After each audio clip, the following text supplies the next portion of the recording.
DNA testing helps identify Utah father who died in fire 32 years ago. A man who was found burning in an abandoned boat in a field has been identified 3 decades after his death, Weber County Sheriff's Office announced in a Monday, November 4th video. Kevin Lynn Capps, 30, was identified as the man who died of suspicious circumstances on April 16, 1992, in a field near I-15 in Ogden, Utah. Ogden is 40 miles north of Salt Lake City. When authorities arrived at the scene in 1992, they saw the blazing field with a boat also engulfed in flames. There was a man's body in the boat, but it was unrecognizable, and no personal items were nearby to help identify the deceased. An autopsy later revealed the victim was a man who had been believed to be between 30 to 45 years old. Although his sex and age were estimated, he remained unidentified for over 30 years despite authorities' attempts to match the victim's dental records and DNA. After the case remained cold for 32 years, the WCSO formed the Weber Metro Cold Case Task Force to bring new perspectives and insights to long-unsolved cases. The Utah Department of Public Safety funded the assigned detectives' partnership with Othram Incorporated, a forensic genetic genealogy company, to implement advanced DNA testing. Othram Incorporated CEO and founder David Middleman exclusively tells people that the company utilized forensic genome sequencing for Capps' case.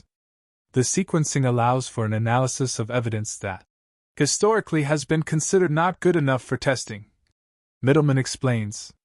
This is used with CODIS, a technology that creates DNA profiles to identify people. However, CODIS typically finds 20 DNA markers on human remains.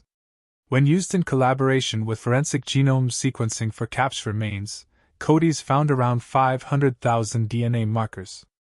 Othram Incorporated received the skeletal remains, and then around 4 to 6 weeks later, the DNA profile was created. From there, the team used the DNA markers to find relatives and proceed with the investigation. It just took weeks for us to come to an answer because there were decent matches in the genealogy databases, he says. That's why you have a case that already has an answer.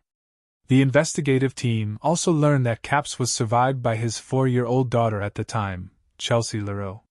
She was informed of the news on August 12, 2024, a day she said changed everything. Leroux, now 36, lived her life believing her father had left her. It made me sad, angry, and filled with questions, she said in the WCSO's video.